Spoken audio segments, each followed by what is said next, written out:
hablar de la cuestión de los signos referida al malestar actual.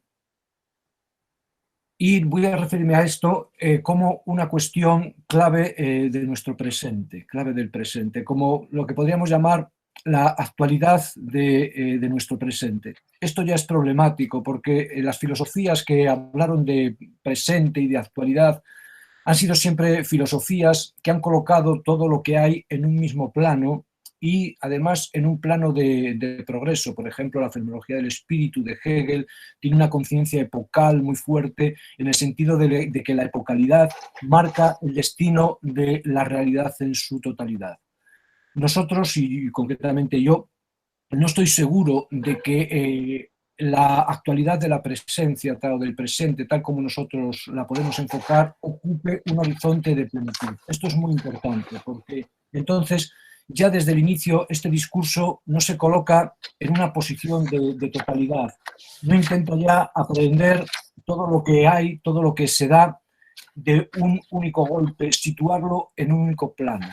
Por lo tanto, la pregunta por la actualidad del presente supone el presente como un elemento construido, como un elemento posible entre otras formas de abordar nuestro estar, de abordar nuestra posición, y la actualidad de ese presente no significa la perfección de ese presente, el cumplimiento de ese presente como una conciencia con una idealidad que nos diría lo que es verdaderamente, sino que entiendo la actualidad como la posibilidad de mayor realización, de mayor producción de realidad. Por lo tanto, el presente no es la totalidad de lo que hay puesto en presencia y la actualidad del presente no es la agudeza, lo decisivo de ese presente, sino que los dos términos se desplazan, se destotalizan y sin embargo se mantienen.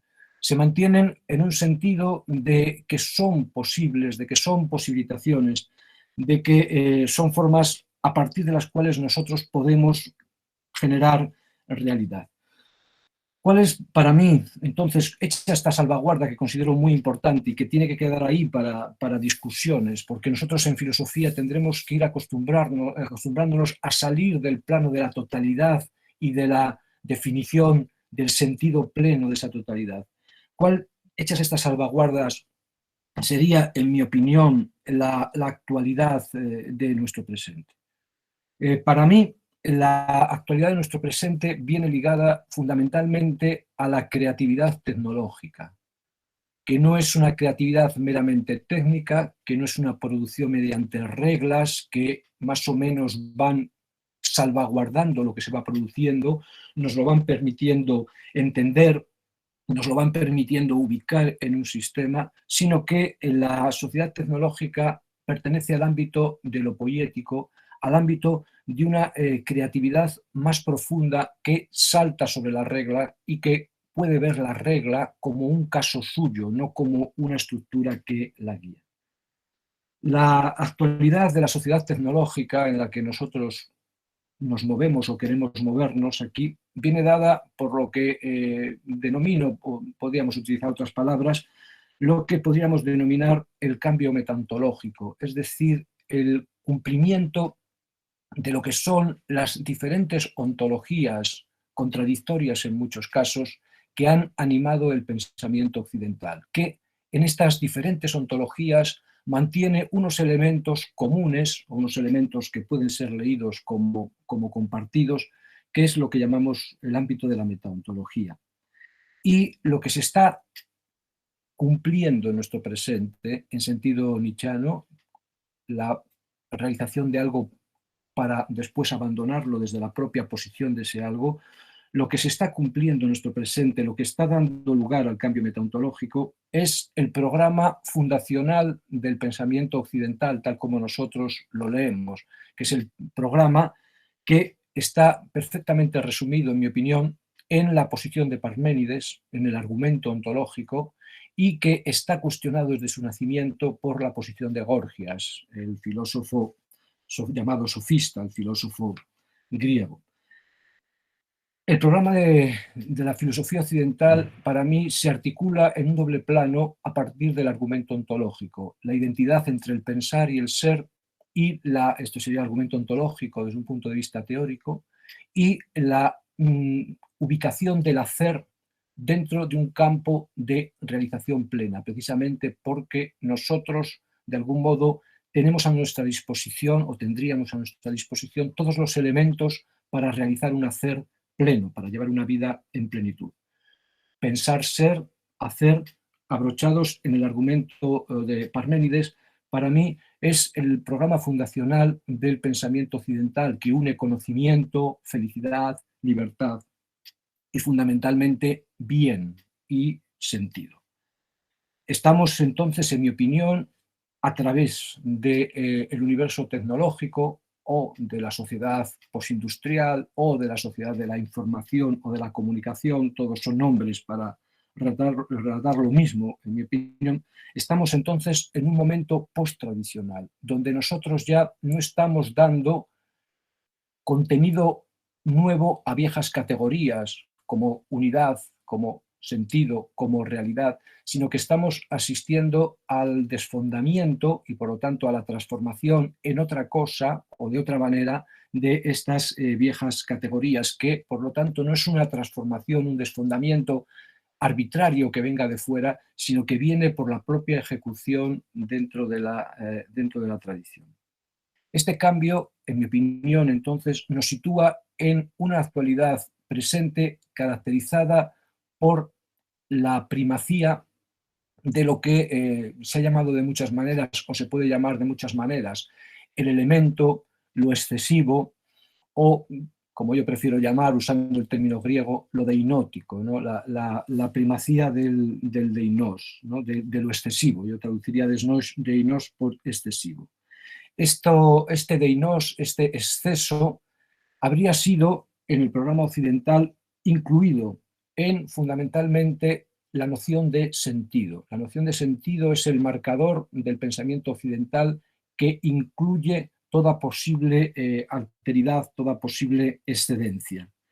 Y este deinos en el que nosotros estamos empezando a respirar, de algún modo es un deinos ampliado respecto al deinos de otros momentos, porque precisamente el pensamiento occidental lo que ha conseguido mediante sucesivas ampliaciones, mediante sucesivas adaptaciones, es integrar lo deinótico que aparecía en un momento dado, ¿no? Por ejemplo, lo deinótico que apareció en la Revolución Francesa y que hizo temblar a Burke, y que fue luego absorbido por el pensamiento liberal, lo deinótico que aparece en las revoluciones sociales del siglo XIX, que es absorbido en forma de estados, en forma de sistemas políticos. Lo excesivo, sin embargo, del presente, en mi opinión, no es absorbible en una modalidad de este tipo.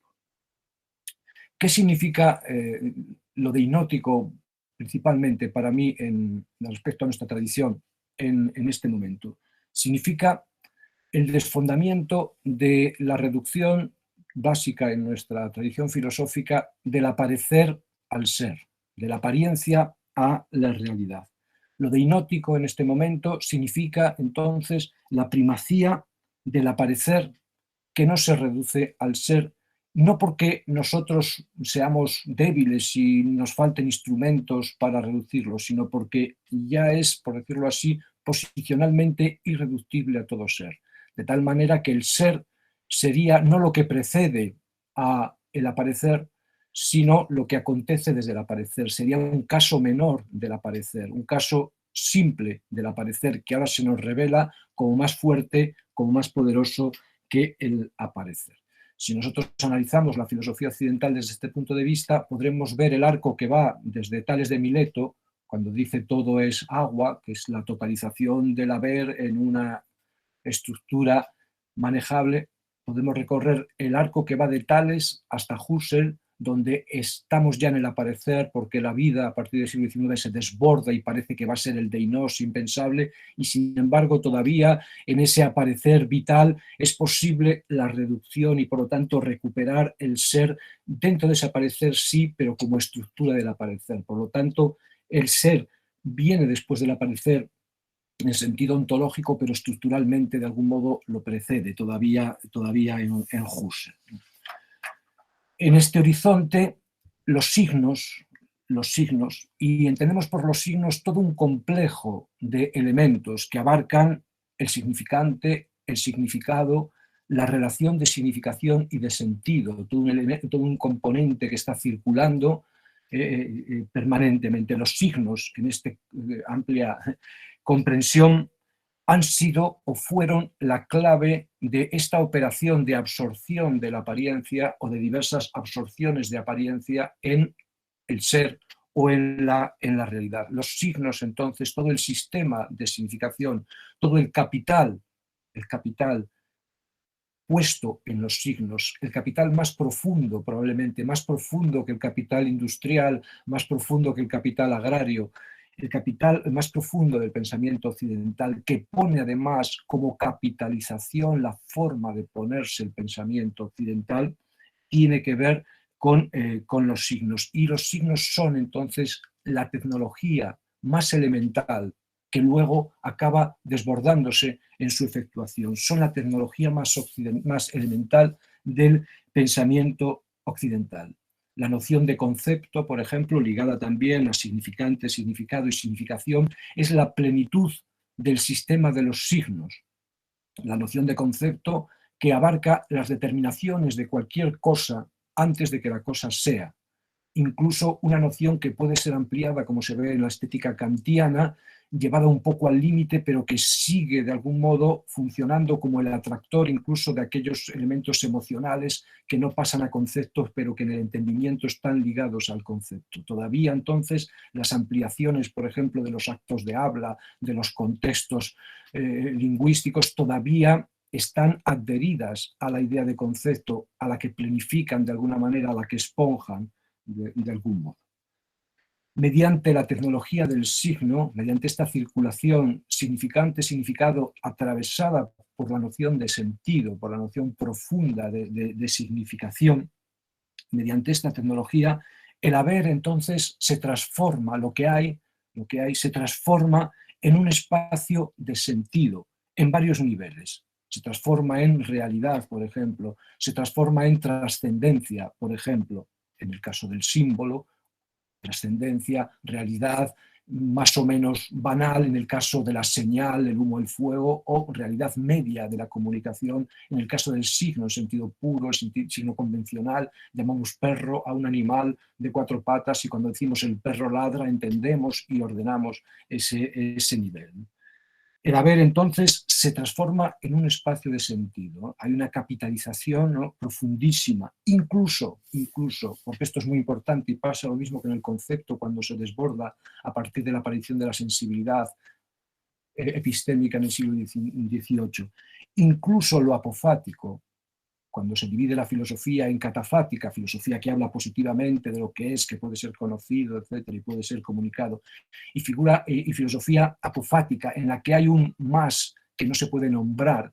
Incluso esta división, incluso la diferencia en las filosofías apofáticas, tiene también este carácter de realidad, tiene este carácter de estar abrochada.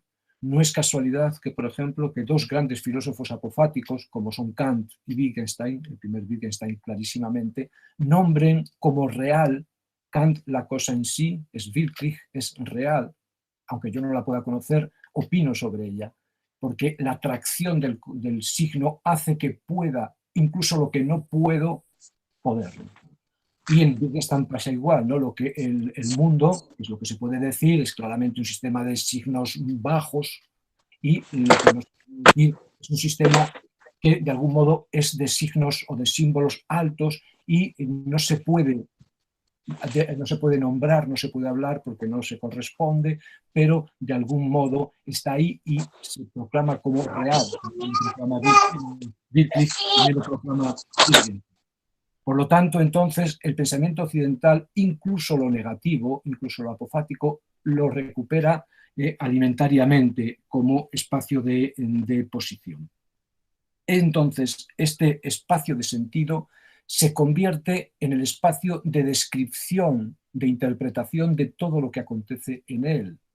Por ejemplo, nosotros leemos la inteligencia cuando nace en este mismo sentido. Nosotros determinamos biológicamente la inteligencia como un sistema de orientación, es decir, como un sistema de referencialidad. Y cuando analizamos el nacimiento neurológico de la inteligencia, lo analizamos como una posicionalidad en un mapeo hacia lo que nos atrae y una huida hacia de lo que nos repele, pero como un mapeo, como una orientación, como un proceso ligado a un signar que de algún modo nos conserva, nos constituye como elemento primario, es decir, como capital básico, como capitalización básica, como elemento fundamental. Esto entonces constituye no solo una operación sin más, sino un proceso de capitalización, de determinar que algo es capital y de determinar el capital como lo decisivo en la constitución de lo que va siendo denominado como real. Y por lo tanto la propiedad es un elemento intrínseco a estas formas de concebirse. Uno mismo se concibe, por ejemplo, en el pensamiento alejandrino, se concibe en un sistema de oikeiosis, en un sistema de apropiación. Oikos es lo propio que da luego lugar a la casa como propiedad donde yo soy propiamente. Estos sistemas de apropiación donde la vida entonces es un camino de conservación, de conatus essendi, que se va realizando, como muestra Spinoza, a partir de un trayecto de sentido, dependen totalmente como interpretaciones de esta posición original en esta circulación de signos, símbolos, señales en un horizonte de sentido. La propiedad, ¿no? Está aquí absolutamente registrada como algo necesario, porque está basada en la estructura profunda de este ser. Nosotros pasamos de conservarnos, es lo que se dice sotería en griego primariamente, a, de alguna manera, salvarnos en este proceso de mantenimiento a partir de la propiedad sobre esta determinación de capital. Lo demás nos pierde, lo demás no es tan significativo. Nuestra propia unidad como yo se debe a esta forma de apropiación, a esta forma de absorción sígnica. Lo real, por lo tanto, y lo individual reposan aquí. El ser, se pregunta Heidegger, es fundamentalmente sentido, dice, ¿no? Y el yo es fundamentalmente oikeiosis, es fundamentalmente construcción de una propiedad que es el mismo, es un proceso de apropiación en el sentido. Se da así entonces una unidad, se da una totalización y se da fundamentalmente lo que es la característica fundamental también del pensamiento occidental, que es la apología del bien, la determinación de lo que hay como bueno, como positivo, y del mal entonces como excepción, como un elemento que puede ser de alguna manera o ignorado o aplazado o menguado o disuelto, porque el mal es la negación de la coincidencia de todo este sistema de circulación de signos, de todo este sistema de sentido. El exceso, por lo tanto, el excedente, o forma parte del sistema, o formará parte del sistema, sea de forma apofática o sea de forma catafática, o no tiene realidad, o no tiene consistencia, no consiste en nada.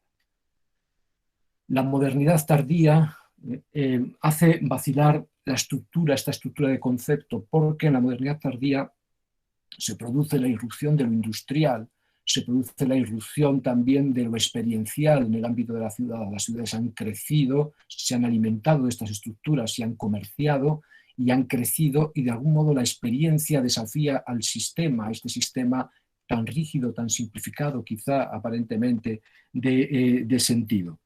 Aparecen nociones, ¿no?, como la noción de pluralidad de mundos, como la noción de pluralidad de puntos de vista, que empiezan a mostrar la complejidad del sistema de significación. Sí, parece que la ciudad, como dice Leibniz en los principios de metafísica, la ciudad es la misma aunque yo entre por el norte, por el sur, por el este y por el oeste. De algún modo hay una composición garantizada por el Dios en armonía o garantizada por el objeto, la ciudad. Pero esa composición ya solo es abordable a partir del punto de vista en la confrontación, en el debate. Todavía es armonizable, pero la experiencia de algún modo quiebra o empieza a quebrar, ¿no?, esta estructura de simplicidad. De algún modo, a partir de este momento, la comunicación perfecta que está garantizada por esta circulación empieza a ser excedida, empieza a haber problemas de interferencia, aunque todavía hay un último esfuerzo de componer esto en una nueva totalidad, introduciendo el concepto de temporalidad, incluso el concepto de vida. Es el intento hegeliano, que intenta de alguna manera exceder también esta discusión sobre el punto de vista, saliendo de universos estáticos y yendo, aunque sean universos complejos, y yendo a universos dinámicos. Entonces, la negatividad, el exceso, es absorbido a lo largo del proceso. Necesitamos tiempo para absorber el exceso, pero la sustancia se transformará en sujeto. La comunicación será perfecta. El universo consiste en una identidad comunicacional en la que el significante y el significado se funden en última instancia en una forma de noesis. La primacía de la técnica, que viene después ya irremediablemente en la maduración de la sociedad industrial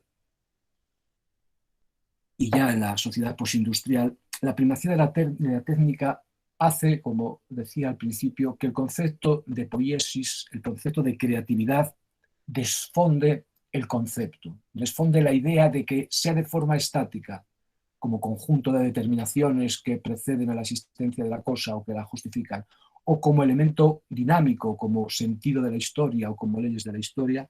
De alguna manera, el concepto es desfondado ya. Incluso la experiencia no se puede poner pegada al concepto, como todavía hace Burke o como hace también Kant en la crítica del juicio.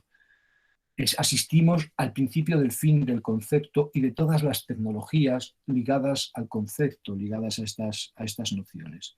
Y asistimos también, además, mediante la poiesis, a otro elemento capital en el sistema sígnico, en el sostenimiento del sistema sígnico y en su posición actual. Empezamos a asistir al final de la indisponibilidad.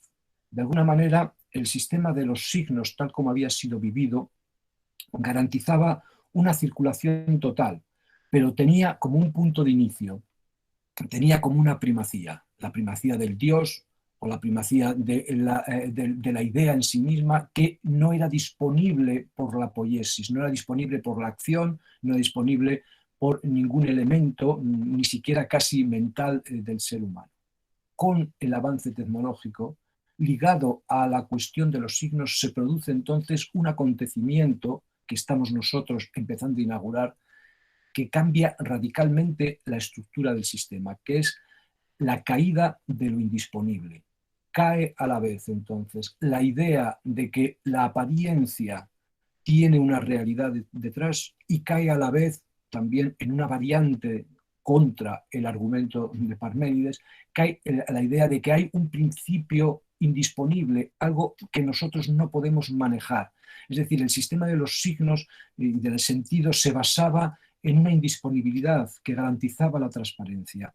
Cuando esta disponibilidad se pone en juego, y por ejemplo nosotros, en nuestro caso, podemos modificar genéticamente, leyéndonos como signo, como información, cualquier elemento sin ninguna restricción ni política ni moral, estamos efectuando este desfondamiento, este fin de la indisponibilidad. Y esto cambia el sistema de los signos, porque el sistema de los signos estaba como abrochado en esta indisponibilidad, en la existencia de un en sí que nos garantizaba la estructura del campo de juego y que de algún modo aquí desaparece porque entra a formar parte de lo manejable, del elemento manejable. Una de las grandes cuestiones, por ejemplo, del pensamiento de Heidegger, y por lo que Heidegger, por ejemplo, no es un filósofo posmoderno, es porque Heidegger, aunque va desfondando la relación inmediata entre el ente y el ser, va ahondando la diferencia ontológica hasta el evento, hasta el eragis, hasta la multiplicidad, sin embargo, mantiene una estructura de indisponibilidad en la realidad que le permite mantener nociones como autenticidad y cuidado, una estructura muy lejana, pero una estructura totalmente presente. A diferencia de Heidegger, nosotros ya no manejamos ningún elemento sagrado en el sentido de separado. El fenómeno absorbe todo.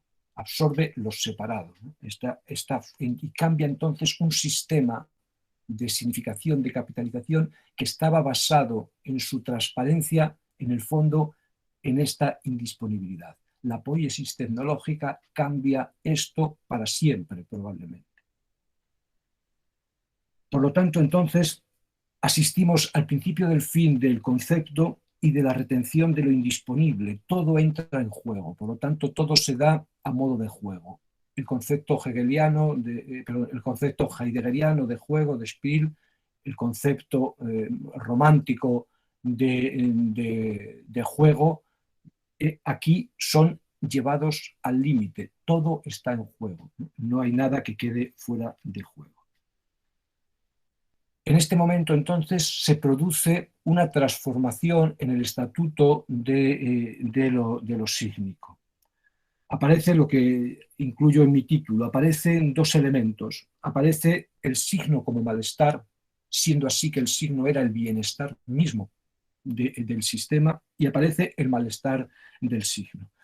¿Por qué hablo del signo como malestar? Porque los signos ahora introducen el malestar. Los signos que fueron lo que nos crearon el bienestar, lo que nos permitió absorber lo deinótico, ahora en este proceso, en este momento, giran en sentido contrario. Los significantes se desligan de los significados, ¿no? La palabra se desliga de la cosa o de la idea. El proceso del sentido deja de ser un proceso hacia afuera, hacia una afuera que lleva casi a un más allá o a un terminal que es una garantía de estabilidad.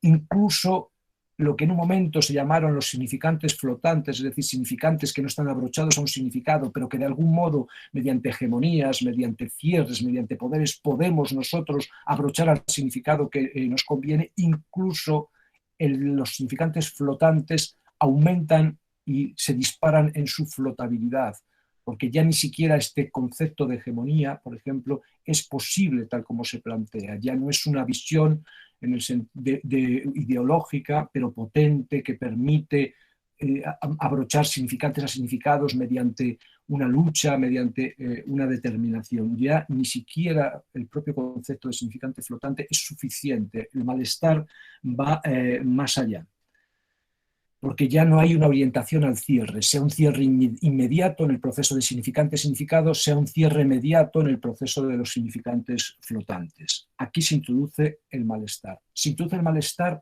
porque se pierde, en primer lugar, es el primer malestar que se experimenta culturalmente, se pierde uno de los elementos sígnicos, que es el símbolo, que era como el más amplio, el más abarcador. Se pierde el símbolo como noción más elevada, símbolo, símbolo, que es lo que lanza conjuntamente, es como otro nombre del logos, ¿no? Que el logos es el colector y es el gran estructurador del pensamiento, de la palabra, de la realidad, el gran disponedor. El símbolo, que es un equivalente al logos, cae como campo, cae como el campo de lo excelso, los grandes símbolos religiosos, los grandes símbolos culturales, los grandes símbolos emocionales que parecen trascender la dimensión de la apariencia y situarnos en una elevación respiradora hacia un más allá que de alguna manera está ahí al alcance, está compuesto, como en todo pensamiento apofático, está compuesto y dando sentido al aparecer. El símbolo se pierde como dimensión elevada, se pierde como dimensión de profundidad. Estamos en situaciones entonces de superficialidad, por decirlo así, y en situaciones de no elevación, de no ascenso, ¿no? Ni siquiera de progreso. Se muere el símbolo entonces que apunta hacia la maravilla, que apunta hacia lo maravilloso, sea la maravilla del Dios o sea la maravilla de la patria, la maravilla de la emoción. Se pierde también la cosa como fin del signo. Es una de las paradojas que hay en este campo. Parecería que de algún modo todavía nosotros tendríamos la posibilidad de relacionar las determinaciones, las orientaciones, con una terminalidad en un objeto. Pero en el mundo industrial y en el mundo posmoderno, clarísimamente, los signos, con el estatuto que tengan, son superiores a las cosas. Las cosas son un momento del signo, por decirlo así. No son lo que provoca el signo, como pensaríamos en un pensamiento naturalista. Primero hubo cosas y luego nosotros las nombramos, y al nombrarlos tuvimos poder sobre las cosas, como nos enseña el libro del Génesis. No, en el mundo pudo ser así. En el mundo actual ya no es así. En el mundo actual el signo es más poderoso que la cosa. El signo produce, maneja, manipula, determina lo que es la cosa. Del mismo modo que en tecnología decimos que pasamos de tecnologías de productos a tecnologías de procesos, aquí sucede lo mismo. Incluso abandonamos no ya los productos, sino también los procesos que terminan en objetos, y nos quedamos con la mera procesualidad que tiene carácter sígnico, tal como nos vemos nosotros, por ejemplo, ahora cuando nos leemos como genomas y nos intercambiamos genoménicamente todas nuestras determinaciones. Nosotros ya no somos la cosa José Antonio, ni el genoma mío termina en José Antonio, sino termina ni siquiera en otros con los que se puedan manejar, hibridar elementos míos, sino que reposa en el propio manejo indefinido de los signos. La cosa entonces se pierde como fin del signo, el signo es más poderoso que la cosa. Los signos preceden a las cosas, y además de la pérdida del símbolo como dimensión, de la pérdida de la cosa como fin del signo, asistimos a lo que se llama la primacía del fenómeno, a la superficialidad, al espectáculo, que no tiene carácter peyorativo. La sociedad del espectáculo, tiene la misma raíz que tenía el eidos platónico, es la visión, no es la consideración. Es lo que hay es a modo de superficialidad, a modo de espectáculo, porque no hay ya dimensionalidad de superioridad o de profundidad. No hay retención, entonces no hay densidad, no hay un gran sentido, no hay un gran relato que ordene incluso el espectáculo como si fuera un espectáculo que se puede presentar. La espectacularidad es el propio juego de los signos sin ni siquiera, no ya con logos, sin ni siquiera mitos, sin ni siquiera relatos, sin ni siquiera argumento, ¿no? A este elemento se añade el que ya he dicho de la disponibilidad del signo, que crea también malestar aquí en este sentido, que muestra el signo como malestar. El signo se inmiscuye como juego superficial, que no tiene cosa como término, que no tiene símbolo ni profundidad. El signo entonces entra en todo ámbito como ámbito disponible. No hay retención, no hay principios, no hay fines en sentido estructurador. El signo entonces lo penetra todo, y esto crea malestar, porque nosotros recortamos esto sobre la expectativa que tenemos desde el universo abierto por la metaontología tradicional, y frente a la metaontología tradicional esto es escandaloso, pero es escandaloso de tal manera que no es reversible. Por lo tanto, no es un escándalo que se pueda tapar o un escándalo que se pueda esconder, sino es un escándalo que absorbe incluso todo su pasado y lo coloca como un episodio suyo, y por lo tanto lo excede degnóticamente, es mayor que. Nosotros podemos ver entonces retroactivamente lo que nos ha traído hasta aquí como contenido en lo que hoy se da como, de algún modo, caso de un elemento más amplio que no tiene la estructura previsible que nosotros pensamos que tenía todo el haber reducido a sentido, que fue la forma que nosotros utilizamos para determinar en la tradición. Pero además, no solo tenemos el signo como malestar, sino que los signos en cuanto tales, los significantes en cuanto tales, tienen malestar, entran en malestar. El signo es también sujeto del malestar, y por eso hablamos del malestar del signo, porque el significante, la palabra, el concepto, lo que queramos, se deshilacha, pierde la entidad, porque la entidad la tenía de la circulación entre significante y significado en el proceso de significación o de sentido. El significante se deshilacha. En el mundo de los signos, paradójicamente, en el mundo dominado por el signo, en la sociedad de la comunicación, y es realmente la sociedad de la comunicación, pero hay que preguntarse entonces qué es comunicación cuando no es transparencia de signos, porque no es posible tal cosa. En la sociedad de la comunicación, en la sociedad de la información, ¿y qué es información cuando la transparencia no puede darse porque es precisamente lo que se supera en la sociedad de la información, paradójicamente. En la sociedad del conocimiento o en la sociedad de la información, el significante, el signo se deshilacha. Esto no es paradójico, esto es lo que estamos viviendo. El signo se descompone. Nosotros habíamos hecho la idea de una circulación perfecta, de un conocimiento perfecto, le llamábamos noesis, donde el sujeto y el objeto, la palabra y la cosa se fundían, y de repente esa maravilla que habíamos elaborado desaparece o entra en enfermedad, y sin embargo, paradójicamente, lo que decía decir es lo que nosotros tenemos: sociedades del conocimiento, sociedades de la comunicación. El signo se descompone porque la vitalidad del signo, en cuanto a demarcación, en cuanto a rotulación, dependía de todo el sistema anterior, de la significante, del significado, etc. El signo, por lo tanto, es una floración de una circulación, de un sistema de circulación. Y por lo tanto, este signo en malestar es un signo el mismo deinótico también. El propio signo, cada palabra, es un exceso, está excedida en su propia condición de nombrar.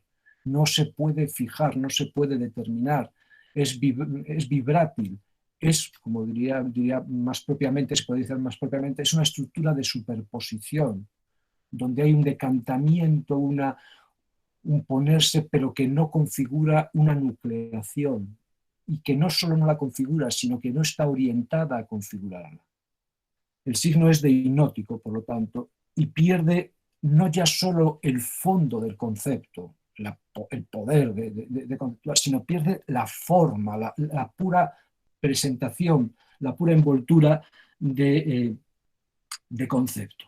Y aparece aquí entonces, como os digo, la noción de superposición, que es un elemento de la metaontología post-occidental o post-tradicional, o como queremos llamarle. La profundidad, la aparente profundidad, es un efecto óptico, que era un efecto óptico, se nos dice o vemos desde aquí, en mi opinión. La profundidad de la significación es un efecto óptico, no es sino la superposición de señalamientos que a su vez tienen carácter deshilachado cuando nos acercamos a ellos, que son posibilitaciones, no son actos, no son posibilidades pasadas a la plenitud del acto, no son posibilidades dominantes porque son muy posibles, no están en la lógica ni de la cosa perfecta ni de la posibilidad máxima, son posibilitaciones, son cosas que se pueden dar, aunque sean improbables, aunque no presenten ningún acto. La superposición como posibilitación, como tentativa, como ficción, es la estructura misma del signo, ¿no? en este malestar. Y no son entonces los signos ni singulares, porque no hay singularidad, ni son universales, porque no hay universalidad, son otra cosa. Cuando nosotros analizamos los grandes sistemas sígnicos de nuestra tradición, vemos que esto se produce, los grandes conceptos de la metafísica occidental, el concepto de Dios, por ejemplo. Nosotros pensaríamos que Dios es algo, es un concepto con unas determinaciones, se dijo así durante mucho tiempo, pero nosotros vemos que lo que llamamos Dios, lo Dios, es un conjunto de superposiciones, de ficciones, de deshilachamientos, que sin embargo, vistos de frente parecen algo, por decirlo así, parece que tienen como una complexión, como una entidad, como un qué, ¿no? Como un concepto.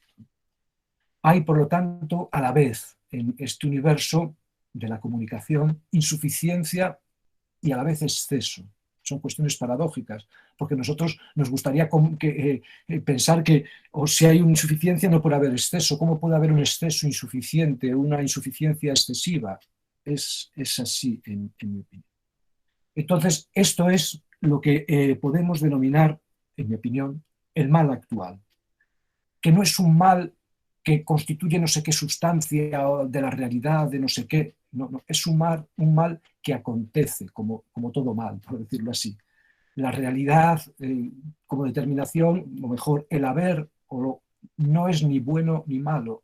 El bien y el mal son acontecimientos, son determinaciones, son determinaciones desde una capitalización o también desde una concepción capitalista de capital como elemento determinante de lo que hay, como una posición totalitaria, que eso es lo que es el capital, una totalización sobre la realidad y sobre la individualidad o sobre la gente. Podemos denominar entonces a estos acontecimientos el mal actual, el mal que surge en nuestra actualidad y que es la actualidad de nuestro presente, en el sentido no de que sea el sentido pleno del presente y el presente el sentido total de lo que hay, sino en el sentido con el que inicié la charla, en el sentido de una posibilitación, en el sentido de una posibilidad. Hablamos de mal, y uso la palabra mal, porque la pongo en contraposición, para abandonarla, si acaso, cuando llegue el momento, a la metaontología de la que venimos, que es una metaontología del bien, sobre la que se sostuvo toda una ontología, toda una política, toda una economía y toda una psicología, todo un programa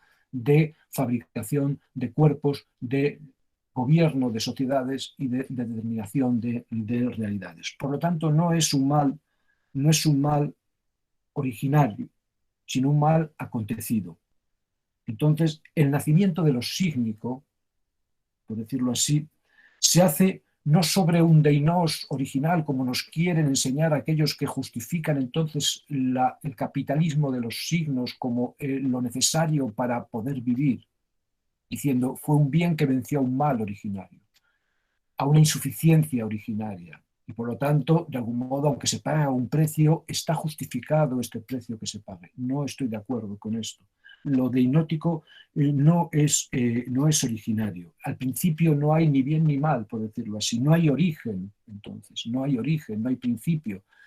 Lo que hay son acontecimientos y acontecimientos posibilitados, pero no desde un acto o desde una probabilidad mayor, como decía, sino desde la pura posibilitación, no trazando un nuevo orden de sentido que volvería a totalizar. No, no es así.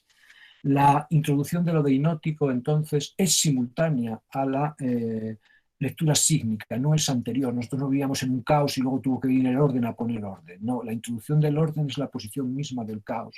Y el caos no es un desorden, sino es la grieta que impide que el orden se ordene y ordene, y sobre la que el orden ejerce la fuerza de la negación. No había un universo desordenado y tuvo que venir el orden, como dicen las mitologías judías, las aguas originarias estas, o las cosmogonías griegas con el caos y la confusión original, que luego es leído malamente, porque el caos originalmente no es el caos estoico de todo de aquella manera, sino el caos es la grieta que impide la lisura de lo real, y esa grieta está ahí originariamente puesta con el signo y forma parte de lo que la lectura del sentido niega constitutivamente, porque se afirma como ontología de un bien que niega toda posibilidad de desmentido y se impone en todos los sentidos posibles para que esto se realice. La introducción entonces de lo deinótico es simultánea a la lectura sígnica y su valor de amenaza, el valor de amenaza del deinos, es posterior, porque amenaza aquello que está negando su propio estar, su propio ser. A medida entonces que los signos aumentan su operatividad,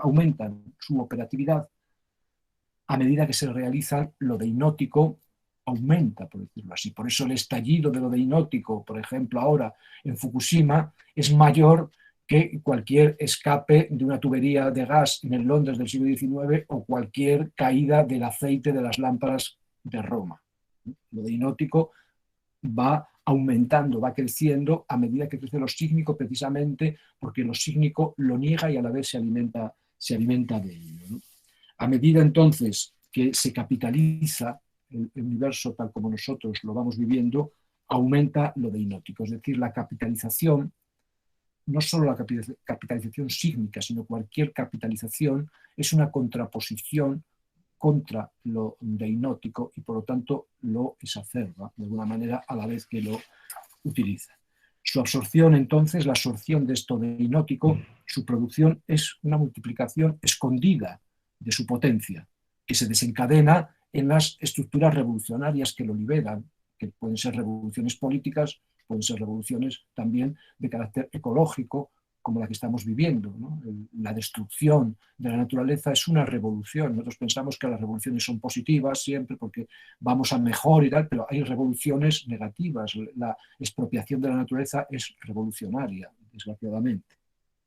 Asistimos entonces al fin de la señal, al fin del signo como un abrochamiento y hay un deinos acrecido. Y este deinos, curiosamente, en su aparición tiene un carácter simbólico. Recuperamos una dimensión, pero de otra manera, no una dimensión de lo simbólico como algo que compone y que de alguna manera hace que lo real brille en su excelencia. El carácter simbólico de lo deinótico no es un mejor, no es una plenitud, no es una excelencia, sino que es un desfase. Lo simbólico aparece como desfase, entonces, curiosamente, no como una elevación, sino como una coincidencia, como un desfase, como un malestar irrecuperable, por decirlo, como una incomodidad estructural, de algún modo.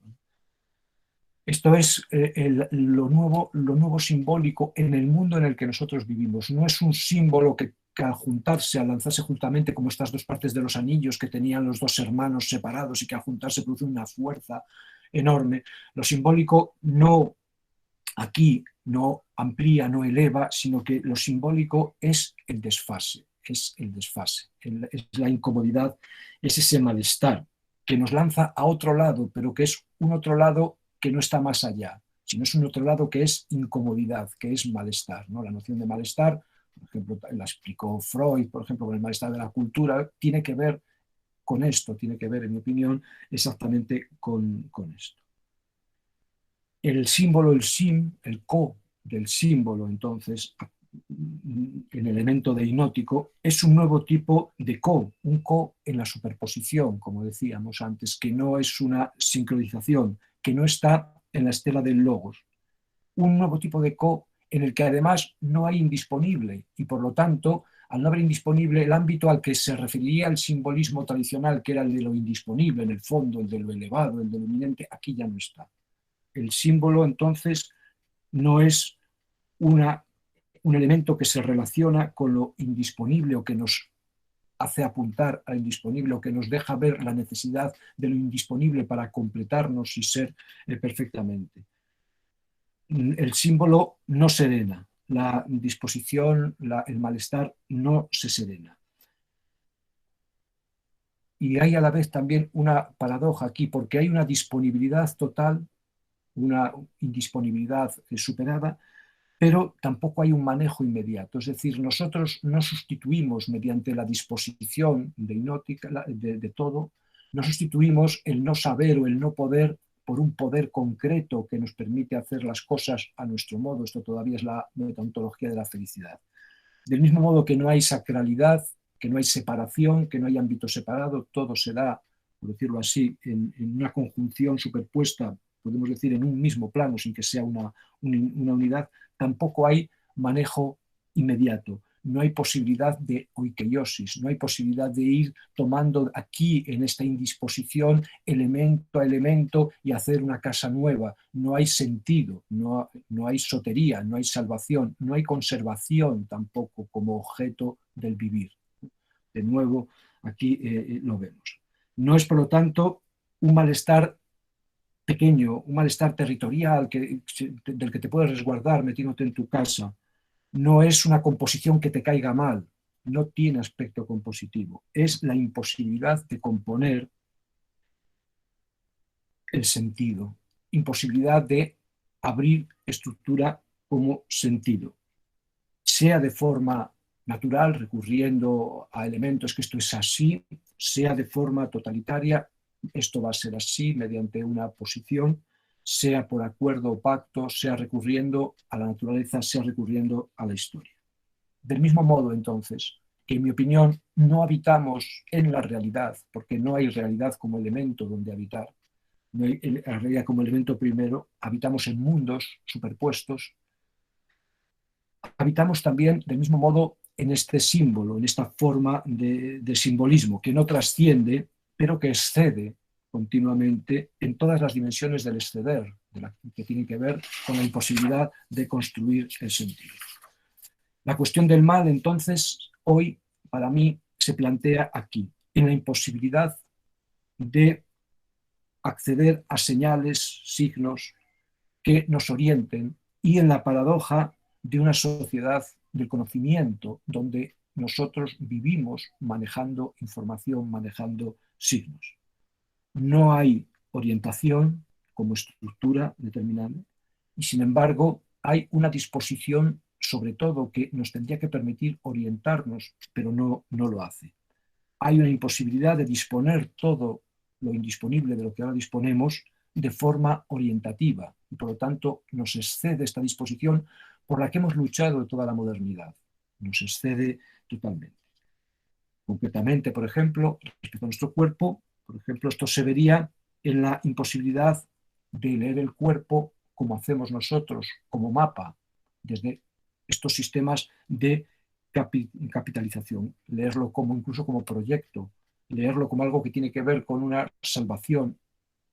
No hay salvación, entonces, en el sentido de esotería, no hay conservación estricta, no hay iluminación, no hay felicidad, que forma parte del mismo elemento, son elementos del mismo tipo, no hay oikeiosis, no hay la posibilidad, como intentó el último Foucault, de después de un sistema deconstructivo entro en el cuidado de mí, recupero la oikeiosis. Esto es posible, pero esto es una ficción respecto a lo que pretende. Los signos, entonces, no son apropiados para sostenernos, de algún modo, porque no son apropiados para contenernos, porque no hay contención en esta excedencia.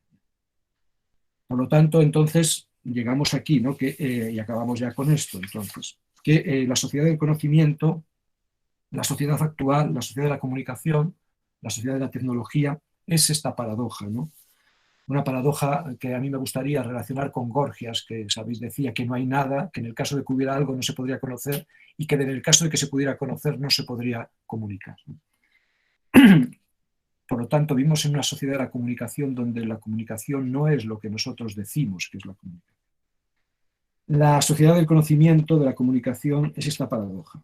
Hay una comunicación que incrementa la realidad, hay una interacción múltiple que incrementa la realidad, pero esta comunicación no es conceptuadora, no es transparente, no es clara, no es signo referido, significante referido al significado, sino que es una comunicación deinótica, excesiva, una comunicación a la vez limitada e ilimitada. Y para mí esta es la actualidad del presente en el modo en que entiendo estos términos, y es su máxima realización, ¿no? Por decirlo así. Bueno, esto es lo que tenía que decir, más o menos. Me he ajustado al tiempo, creo, sin pasarme. Estamos además a la hora justa, a las 4 de la tarde, como era convenido. Bueno, bueno, gracias, José, la verdad muy claro, es un placer escucharte, aparte de que es enriquecedor y seguramente va a disparar algunas preguntas. Y por otro lado, quiero agradecer a todos y a todas que se fueron sumando, digamos, a la charla, por la escucha atenta. Así que bueno, lo primero que quiero hacer es abrir el espacio que tenemos ahora para preguntas, consultas, comentarios que le quieran hacer a José Antonio sobre su charla.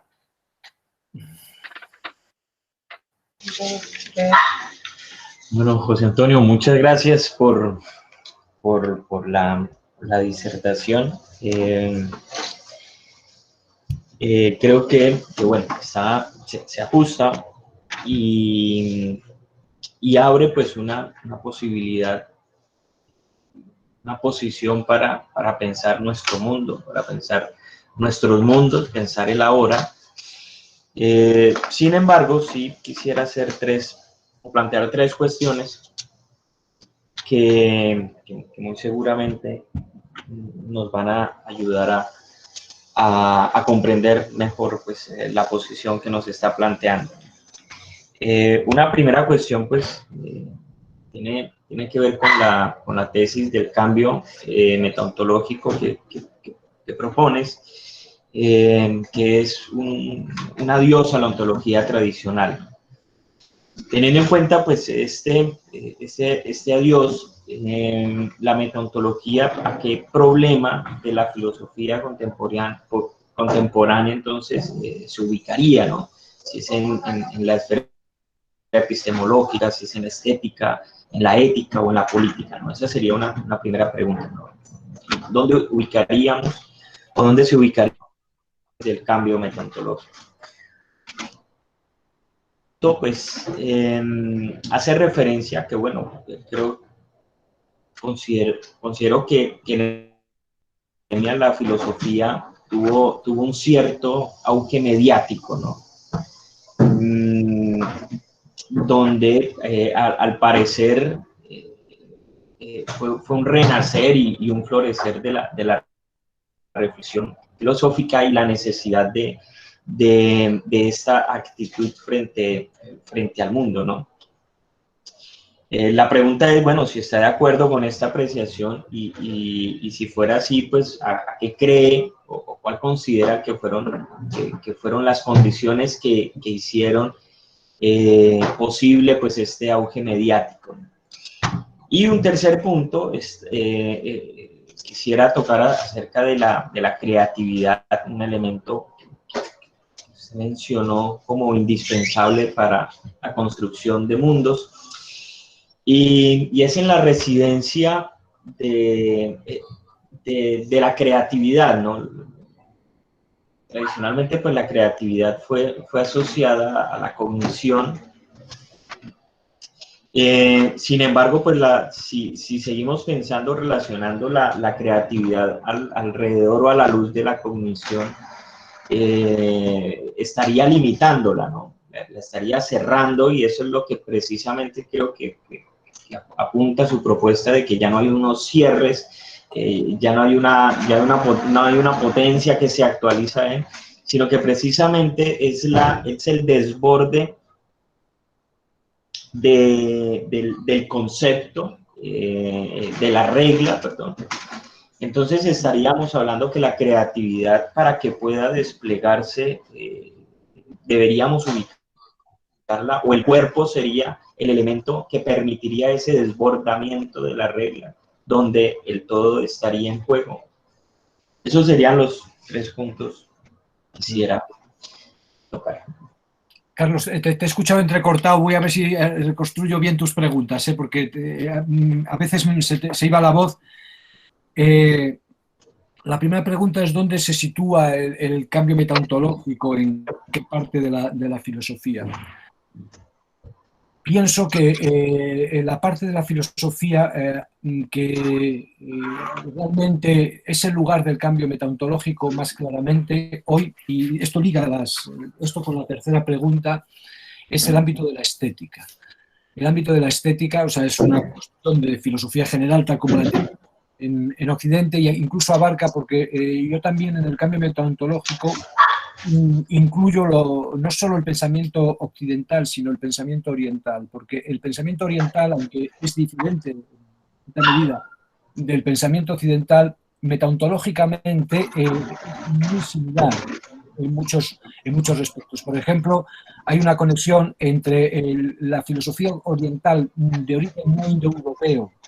El budismo y el hinduismo son de origen indoeuropeo y son más parecidos al pensamiento griego, pero la filosofía oriental menos parecida a lo indoeuropeo, que es el taoísmo, sin embargo, metaontológicamente está conectada con la filosofía occidental, porque tiene un concepto de camino, que es el mismo concepto, que es el concepto de Tao o de Do, depende de las filosofías, que está conectado con el concepto de método y que permite estructurar lo que hay con sentido. Por ejemplo, por eso el taoísmo, aunque es una filosofía apofática, es decir, negativa y muy negativa en este sentido, sin embargo, desde cierto punto de vista, por apostar por el camino, por el método, es una filosofía de sentido. Y por lo tanto, no solo en lo efectuado cuando los taoístas gobernaban, que lo era, sino en lo escrito por los taoístas, ¿no? Es donde yo me estoy moviendo. En este sentido, entonces, hay una composición metaontológica, por ejemplo, entre el taoísmo y la filosofía occidental. El cambio metaontológico traspasaría, por lo tanto, la filosofía occidental, incluiría también el abandono, por ejemplo, del concepto de método, de camino, que es propio de la filosofía oriental taoísta en este caso.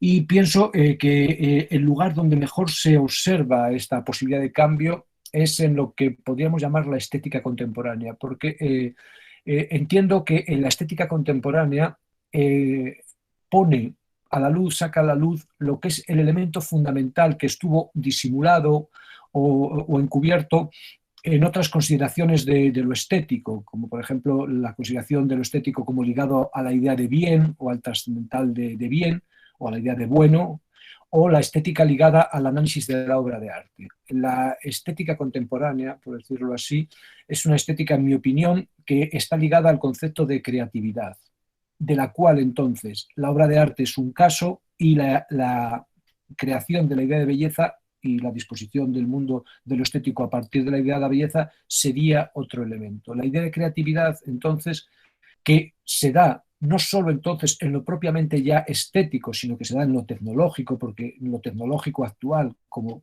poiesis, es claramente estético, lo estético es tecnológico, como queramos decirlo, es aquí el elemento decisivo que se descubre precisamente como creatividad plena cuando cae lo indisponible. O sea, la estética luchó por decir la palabra, luchó por la parresía, la estética luchó por salir de las estructuras de aprendizaje de los talleres, luchó por salir de la obediencia a la representación, luchó por muchas cosas y la estética de algún modo lo que libera es de lo indisponible. Entonces es el ámbito de la estética o de la tecnoestética donde lo indisponible se pone en juego y por lo tanto todo el ámbito del abandono epocal, de la vuelta o como queramos llamarle, de lo epocal que va más allá de lo occidental, se produce en el momento en el que la acción humana, por decirlo así, se descubre como poética sin restricción, no ya sin censura, no ya solo con libertad de palabra, sino sin elementos profundos de restricción interna, como pueden ser las leyes de Dios o las leyes morales, etc. Por ejemplo, en el tratamiento, que para mí es estético, de la cuestión del cuerpo, del género, en Judy Butler, por ejemplo, se muestra un cambio metaontológico, o el inicio de un cambio metaontológico, porque, o en el feminismo queer, en la teoría del cuerpo queer, etc., se muestran estos elementos, se muestra que de algún modo es ya la propia creatividad sin restricción la que toma la palabra. Y por lo tanto es una efectuación concreta del cambio o del origen para mí de un cambio metaontológico que está ligado entonces a lo poético, a lo tecnoestético, podríamos decir así, como un elemento que se viene incubando históricamente en el pensamiento occidental, en este caso de forma clarísima, con estos episodios que te he narrado. Entonces, efectivamente, entonces, ¿qué es la creatividad? La creatividad es la posición de la creación de realidad a partir de la ficción. La idea de la inversión del esquema tradicional de que toda creación o todo aparecer, toda fenomenalidad, sea de acontecimientos, sea de obra de arte, de algún modo es la manifestación de un más anterior o de un más posterior. Ese salto sobre esa indisponibilidad del principio del fin, por decirlo así, es lo que caracteriza lo que podemos llamar los universos como ficción. La creatividad tiene que ver con la ficción. La poiesis es la ficción, es la idea entonces de que lo que nosotros hacemos, decimos, tiene carácter de ficción. Es decir, no tiene carácter de realidad, de relato, sino tiene carácter de ensayo, carácter de posibilitación, carácter de juego, carácter de imaginación en este sentido. Todo lo que nosotros somos, empezando por nuestro propio cuerpo, nuestra propia posición social, nuestras propias creencias, nuestros propios elementos, todo es ficticio, pero la ficción no se opone a no sé qué cosa, la ficción es el campo donde después nace la realidad, por decirlo así. O sea, la realidad es una forma de ficción, es una determinación a partir de la ficción, donde nosotros determinamos ficticiamente que algo es cazautó, que algo es en sí mismo, y operamos como si lo fuera. Y aplicamos toda la norma tremenda de como si fuera, por decirlo así. Cuando nosotros estudiamos la historia de las ideas o la historia de la ciencia misma, vemos que es la historia de estas ficciones, por decirlo así, que sin embargo es todo lo que tenemos. O sea, nosotros lo que tenemos son nuestras ficciones, por decirlo de algún modo. Y la segunda pregunta, te entendí cuál era las condiciones que hacen posibles el auge mediático de la filosofía en este tiempo de atrás. Son dos cuestiones fundamentales, en mi opinión. Una es la potencia de lo tecnológico, de lo biotecnológico fundamentalmente, y otra es el resurgimiento de lo político, la necesidad de volver a pensar lo político. En España concretamente, por ejemplo, cuando subió Podemos al gobierno o a los gobiernos, o cuando tuvo poder, se disparó el número de matriculados en filosofía, porque se entendió que la introducción de una nueva modalidad de reflexión en el ámbito parlamentario estaba ligada al cultivo del pensamiento o de la filosofía. Entonces, la filosofía es cada vez más demandada, sin ninguna duda, es uno de los estudios de futuro, sin ninguna duda, precisamente porque es una forma de afrontar el Beinós desde el ámbito de la ficción, desde el ámbito de la creatividad, sin duda. No sé si te he respondido a tus preguntas, pero es que no sé si las he escuchado bien. No, muy bien, gracias. Bueno, ¿alguna otra consulta que quieran hacerle a José? Profesor Héctor. Ahí, Sergio. Bien, buenos días a todos. Buenos días. Profesor Héctor, profesor José Antonio. Muchas gracias por la conferencia. Yo tengo dos preguntas puntuales. Creo que en su intervención final da el preámbulo a lo que plantea, y es: ¿cuál es el reto principal de la metaontología en la reflexión política? Digamos, no le digamos filosofía política, porque la política hoy se le ve desde muchos enfoques. Por un lado, esa pregunta. Y bueno, hago un contexto como de la segunda. Últimamente me acerqué a un texto que fue como muy famoso, se llama, en inglés el título es Breaking the Spell, romper el hechizo.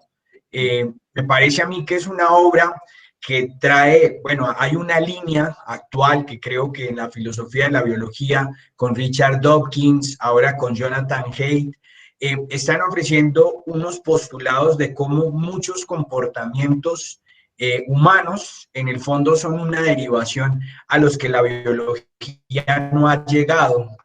Entonces, la pregunta está orientada a también cuál es el reto de la metaontología de frente a los hallazgos cotidianos de la biología. Porque, bueno, pensaba yo ahora precisamente en la definición de realidad como ficción, cómo se podría tomar esto desde una definición radical de la ciencia. Entonces son preguntas más de corte reflexivo. Y nuevamente, gracias, profesor José Antonio. Muchas gracias a ti, Sergio, por las preguntas. Para mí, claramente, toda filosofía es fundamentalmente política. O sea, la filosofía occidental, aunque tiene alguna variante, porque Genófanes, por ejemplo, pues le gustaba la geología y estas cosas, pero la filosofía occidental es fundamentalmente una filosofía política, es una filosofía del convivir humano y de la organización de la ciudad, más bien. La gran pregunta de la filosofía griega es cómo organizar la ciudad para que no haya una guerra civil que la destruya, y es lo que Platón arguye en boca de Sócrates contra Gorgias para decir que lo ha refutado, porque en la ciudad donde no hay verdad no habría justicia y por lo tanto eso se caería. Esa es la visión. Yo no comparto la visión platónica en cuanto a materia, pero sí la idea de que la filosofía es fundamentalmente política. Y pienso que una metaontología o un desbordamiento del marco de la ontología occidental y también de la ontología oriental tiene que ver con el final, con la superación del pensamiento aristocrático. Fíjate, hay una cuestión, que esto se fue muy tratado por Karl Jaspers y ahora lo trató luego Karen Armstrong y gente así, dice que en los grandes sistemas simbólicos de los que nosotros nos alimentamos, los indoamericanos, los europeos o los occidentales y también los asiáticos, nacen en el siglo como V antes de Cristo, lo que Karl Jaspers llamaba el tiempo eje y estas cosas, y nacen ligados a sociedades feudales. Se ve claramente en el confucianismo, por ejemplo, la noción que nosotros tenemos de yo también es una noción del yo héroe, del caballero, con las virtudes, son nociones propias de una ideología feudal expresada por parte de los que son los gobernantes, ¿no? Los hidalgos, los que tienen. En el fondo, el pensamiento occidental, y no solo el pensamiento occidental, es un pensamiento profundamente aristocrático, hecho por una aristocracia terrateniente, por una aristocracia guerrera, claramente. Entonces, la metaontología tiene que deconstruir, en mi opinión, esta base no saltar a otra parte, porque nosotros no saltamos a ningún lado, por eso se habla siempre de posmodernidad, porque nosotros estamos atravesando y estamos aquí porque venimos de ahí, eso está claro. Pero la idea para mí fundamental es reconstruir una noción de ciudad a partir de postulados no aristocráticos, por decirlo así, de postulados no propietarios, y para mí el lugar donde empezar a pensar de esto está en la tradición anarquista. Yo considero que dentro de las filosofías políticas de las que disponemos, la filosofía anarquista, fundamentalmente porque el anarquismo tiene como dos derivaciones que se dieron, por ejemplo, en España, que fue un país donde esto se trabajó muy a fondo en los años 20 del siglo pasado, 20 y 30, el anarquismo tenía dos derivadas, una derivación violenta que en España se llamó la FAI, que eran estos que ponían bombas y tal, y luego había una dimensión más política que representaba uno que además era de mi tierra, se llamaba Ángel Pestaña, que era una visión más sindicalista, más anarcosindicalista, una visión no violenta, y que estaban en el mismo grupo, no eran rivales, pero estaban estos dos postulados. Pienso que nosotros tenemos que revisar y que pensar hacia posiciones anarquistas, y por eso he señalado también, fíjate, y más allá de eso, nosotros tenemos que repensar las estructuras mismas según las cuales nosotros ordenamos la ciudad y la realidad. Por eso insistí, y es un tema en el que estoy empezando ahora a trabajar, pero lo quería decir, aunque no lo tengo yo todavía pensado del todo. Nosotros tenemos que revisar la noción de capital, más allá incluso de lo que hizo Marx y esto, porque no se trata de revisar la noción de capital para buscar una forma de capital diferente o para ampliarla en el sentido que hace Bourdieu también, sino para rehacer las posibles identidades fuera del ámbito de la noción de capital, que va ligado, como te decía, a la noción de propiedad y que tiene profundas connotaciones estructurales con el pensamiento occidental, ¿no? Como veíamos brevemente al analizar el tema de la oikeiosis, y que tienen que ver no solo con el capital de la vida económica, sino también con la capitalización psicológica, con la forma en la que tú te concibes a ti mismo y te vives a ti mismo, ¿no? Y pienso que el anarquismo da elementos, o pensando a partir de aquí, hay elementos suficientes. Y respecto a la ciencia, a la biología y todo esto, siempre es la misma cuestión, ¿no? Date cuenta que la ciencia es un poder realizativo muy potente, eso está claro, pero pasa lo mismo con una sociedad de la comunicación donde los signos están tocados del ala, como decimos nosotros. De algún modo, la ciencia, el poder que tiene la ciencia hoy, tiene que ser estructuralmente releído desde la consistencia de la ciencia. Y la consistencia de la ciencia es fundamentalmente ser una forma de tecnología, ser una forma de creatividad. La ciencia no es un discurso directo sobre la realidad o sobre lo que sería la realidad, no es una determinación de lo que hay irrefutablemente, sino que la ciencia es una elaboración tecnológica que es muy potente y que te pone en Marte, que te cura el cáncer. Eso no se niega, pero la forma en la que eso se ubica, por decirlo así, desmiente la pretensión de innegabilidad de lo científico. No porque recaigamos en la magia, no estamos aquí diciendo que entonces ahora vamos a curar el COVID con la hechicería, no se trata de eso, al contrario, sino que se trata de reconducir, de resituar, de reubicar un esfuerzo que yo comparto, pero de alguna manera situándolo en su contexto de producción. Y la ciencia no es un discurso sobre lo real, sino la ciencia es una forma de tecnología, una forma de ficción también, una forma de creatividad. Cuando tú estudias la historia de la ciencia, tú ves que ninguno de los conceptos científicos, cuando tú vas estudiando, se sostiene como un en sí a lo largo de toda la historia de la ciencia. Ninguno, ni el concepto de célula, ni el concepto de enfermedad, ni el concepto, cuando tú lees, por ejemplo, la historia de la embriología, por ejemplo, te das cuenta la cantidad de elementos de género, de prejuicio, de deformación que están ahí puestos. Cuando tú lees a Galeno y a Hipócrates, que son los grandes fundadores de nuestra tradición médica, o cuando tú lees a Galeno concretamente, verás y te sorprenderás de que eso se consideró durante mucho tiempo como una verdad irrefutable. Lo mismo sucede con lo nuestro. No es que no sea verdad, es verdad epocal, es realidad, pero no tiene una estructura de cazautó, no tiene una estructura de aseidad, de ser una cosa en sí. La ciencia, toda ciencia, la matemática incluida, la economía incluida, son ciencias de ficción. La economía, por ejemplo, se basa todo en tratados de futuro, que son futuros contingentes, que actúan como realizadores. El fundamento matemático de la economía son los números imaginarios, por ejemplo, se llaman así, etcétera. Todo es así, o sea, no quiere decir que tú niegues la acuidad de una cosa, sino que la sitúas en un esfuerzo mayor, porque nosotros nos dedicamos a la filosofía y a este esfuerzo. Entonces, cuando tú sitúas en contexto, por ejemplo, la matemática que utiliza la ciencia y que sabes que es una matemática estadística, que no es una matemática de 1 a 1, etcétera, de alguna manera resitúas el poder de la ciencia y sobre todo cuando entiendes la ciencia no como un discurso acultural, como un discurso incorpóreo, sino como un discurso cultural y un discurso corpóreo que tiene eficacia y que desde luego tiene mucha eficacia, pero que es un elemento de ficción estructuralmente, por decirlo así. No sé, Sergio, si te he respondido a todo lo que me preguntabas. Sí. No, perfecto, profesor, muchas gracias. Es un horizonte muy, muy interesante, el de la reflexión metafísica enraizada en cierta forma en la cultura. Y bueno, bueno, más dejo una pregunta, una cuestión bien interesante, es cómo leer la metaontología a través de las cosmogonías y de las cosmovisiones iberoamericanas, perdón, de la América hispana, como se catalogó en una época, ¿no? En el fondo así con el rigor o con la fuerza con la que se han visto las tradiciones de Oriente, también podríamos mirar en el caso de los pueblos indígenas de América, cómo se ha pensado esta cuestión. Y muy seguramente allí también reposa una metaontología.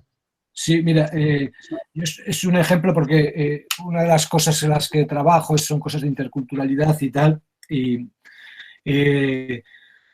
trabajo mucho con gente de México, también de Colombia, etc. Y, por ejemplo, cuando se analiza la idea del ser humano, por ejemplo, cuando tú analizas la ontología occidental, ves que es sobre lo que es el cuerpo humano y el ser humano, ves que es una ontología paupérrima, muy pobre, es más simple que el mecanismo del botijo, como decimos nosotros, ¿no? Es una cosa que es una simplificación que asombra, porque parte de una complejidad tremenda, que es cuando tú lees a Homero, por ejemplo, ves ahí una antropología complejísima de campos de fuerzas, de tal, y luego esa antropología se va simplificando y al final acabas en el cuerpo y en el alma que tiene voluntad, entendimiento, el entendimiento tiene sensibilidad, memoria, imaginación y tal.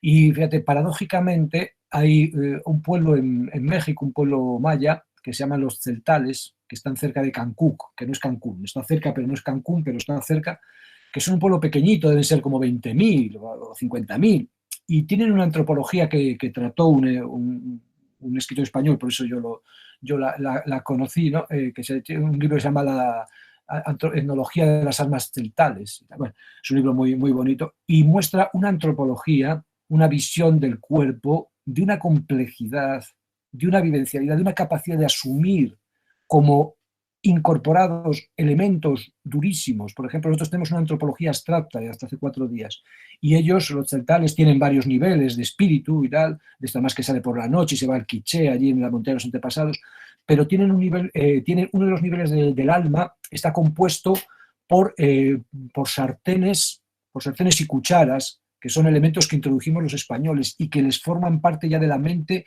y otro elemento es la campana que toca un fraile y que lo tienen metido en el alma. Entonces, cuando oyen la campana, el alma se ve seducida y se ve de alguna manera transportada y dominada. O sea, esta finura en el análisis que es impresionante, de cómo ellos incorporaron la conquista y la sumisión a su propia alma y respiran a través de ella, nosotros no la tenemos, por ejemplo. No es un elemento que te digo para que veas cómo, en el fondo, hay aquí una posibilidad mucho mayor en el pensamiento americano. Y claramente, entonces, por decirlo así, aunque luego dices, bueno, metaontológicamente, pues esto puede ser parecido porque el alma actúa como un sistema de orientación, pero analizado a nivel ontológico, realmente es una antropología, en mi opinión, más potente que la antropología nuestra, dominada por los esquematismos. O sea, la antropología occidental es una antropología mecánica en la que los elementos vitales han estado ahí en alguna época, pero han sido mirados siempre con desconfianza, y cuando han sido incorporados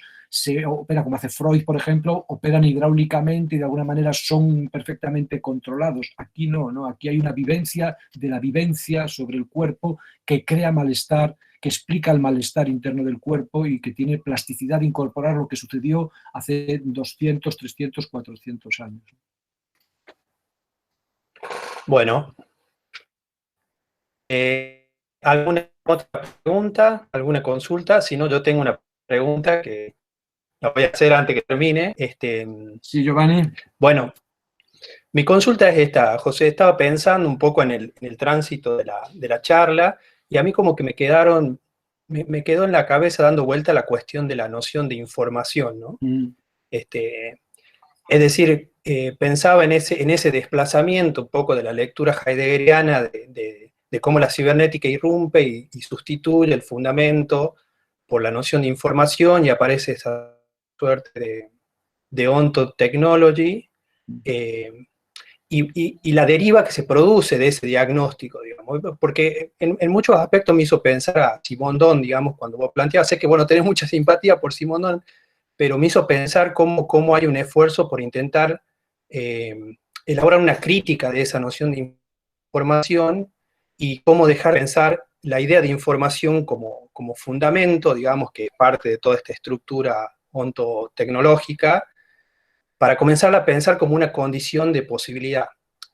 Y uno esto, justamente con lo que planteaba recién Sergio y lo que vos planteabas, de que estas derivas de la discusión simondoniana de información llegan a miradas como las que hace Yu Hui, que intenta un poco recuperar esta idea de qué sé yo, metaontológica, o este camino metaontológico de pensar cosmotécnica, digamos, es decir, como abriendo el proyecto de esa tecnoestética o de esa tecnología cultural o cultura técnica, que es el proyecto simondoniano, hacia una mirada un poco más diversa, digo. La pregunta es esta: si en esa idea de pensar la información no como fundamento, digamos, sino como condición de posibilidad, esta idea del juego de lo ilimitado y lo limitado que vos planteabas un poco en torno a la idea de comunicación, en esa de desfase, en esa idea de incomodidad estructural, ¿cuáles son las consecuencias que esa noción, digamos, puede tener en el campo de reflexión filosófica, ¿no? Porque, digo, hay una preocupación sobre la ontología de lo digital, una preocupación sobre la ontología de los artefactos, una preocupación sobre lo que, como están mostrando las nuevas expresiones de la estética, como que vinculan arte y técnica, digo. ¿Cómo vos estás pensando, digamos, esa idea de información? Sí, me pasa lo mismo que con Carlos, que te he escuchado entrecortadamente. Sí, la información no es fundamento, y esta idea yo creo que es un punto, es un final, es como una muerte de Dios, no es otro nombre de la muerte de Dios. Una de las cuestiones que se debate, por ejemplo, en cosmología, es el hecho mismo de que el universo, tal como lo va concibiendo la mecánica cuántica o la cosmología más ligada a la mecánica cuántica, no se caracteriza por la información. O sea, incluso el universo físico, tal como nosotros lo analizamos, porque hay lugares de no información, que serían los agujeros negros, aunque otros dicen que sí, es un debate. Es la idea fundamental, entonces, es otro nombre de la muerte del Dios, ¿no? De que lo que hay no está dado para la transparencia, por decirlo así, no está dado para la autoposesión, y por lo tanto no está dado para la regresión. O sea, el hacer humano y el pensar no pueden ser nunca regresivos, porque no tienen nada donde regresar, por decirlo así, como algo que calme la necesidad del regreso. No es como que te falta algo y vuelves, no como en el sentido agustiniano, como la pérdida de algo que tenías. Entonces, de algún modo, la información se maneja de otro modo, entonces. O sea, la información, entonces, no es la comunicación en la que te pones de acuerdo sobre lo que es, sino la información tiene que ver exactamente con un hacer que no es nunca transparente, pero que ya no aspira a la transparencia. Entonces, esto es lo que plantea graves cuestiones, porque nosotros no somos capaces de pensar positivamente, por decirlo así, porque esto lo vemos como una insuficiencia, como la posibilidad de la mentira, por ejemplo, como sucede ahora, que toda la potencia parece negada por las noticias falsas y esta falsedad parece que destruye.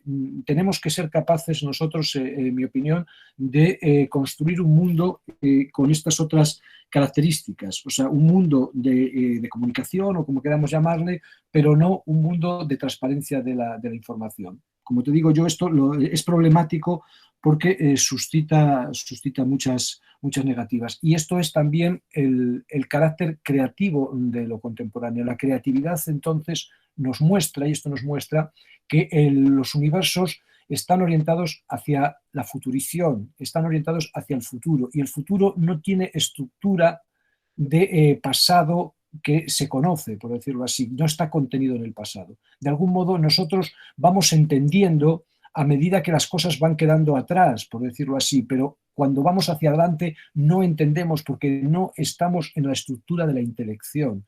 La estructura de la intelección acontece cuando viene el enfriamiento, por decirlo así, o la intelección en el sentido del conocimiento más convencional.